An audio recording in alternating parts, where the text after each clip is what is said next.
Welcome back to Luke's Amateur Hour.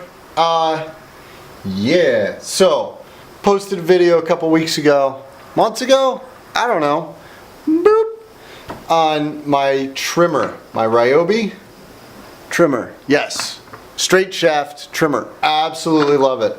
Kind of got tired of the string though, and frankly, that's a huge moth. Frankly, I had to trim a bunch of stuff that just was brutal. So, went to Home Depot, picked up the Yard Gear Push and Load 3 blade.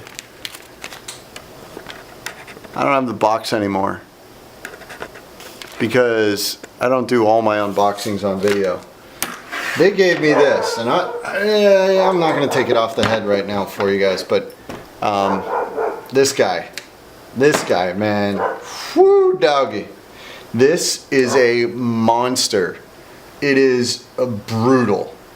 The stuff I was taking down with it, like instantly. These blades, they give you a set of extra blades.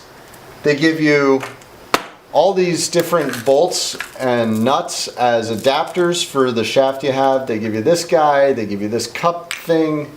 Not even sure what that's for, but my mower didn't need any of these. I did need a certain size bolt, but that was it. Gave you 3 spare blades, $14. And I was like, you know what? I'm gonna go ahead and up my game. I'll give this thing a whirl. 14 bucks, no harm, no foul. You know, if it's good, great, 14 bucks. This thing is a pig. I absolutely love it. You can tell it's summer. I got bugs all over the place here. Now, I'm keeping the string trimmer because around hard things, this is scary.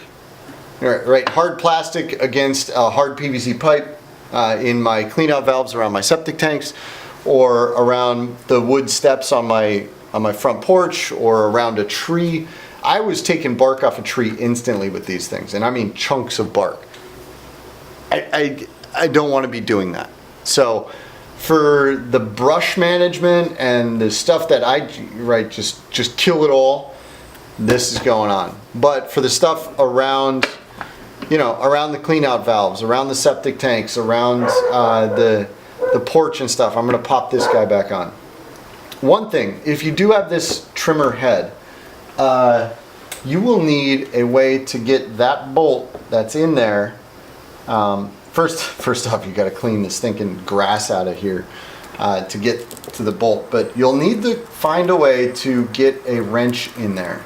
And frankly, none of my open-ended wrenches were thin enough to get in this gap. And so I had to use my crescent wrench.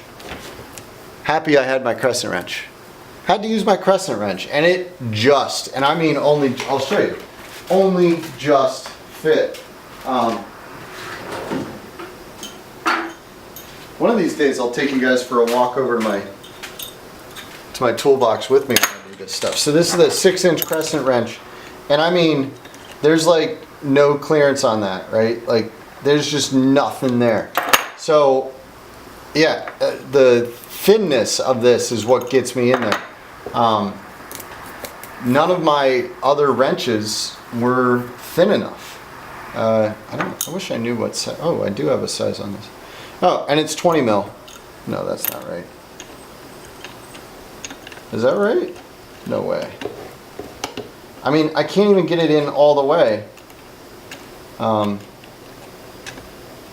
Yeah, I don't know. Is it 20? 3/4 inch? I couldn't get this off with a wrench. So I actually popped on YouTube over to MD Lee's channel, and I remembered he had a review on some thin profile wrenches, like thin wrenches. They were Capri's. He had a whole set, and since I didn't know what size I needed because I'm a dodo, I looked up the whole set from Capri rather than just the single one. The set's 50 bucks. I'm not dropping $50 on thin wrenches so I can install a $14 trimmer head. That's silly. But if I run into another application or I run into those Capri tools, maybe I can buy one on my own if I figure out, you know, if I take the time to figure out what size this is. Maybe I'll just buy the single, or I'll pick up that set if I have a couple more applications for it. But yeah, I wanted to pass this recommendation along. Push and load 3-blade yard gear.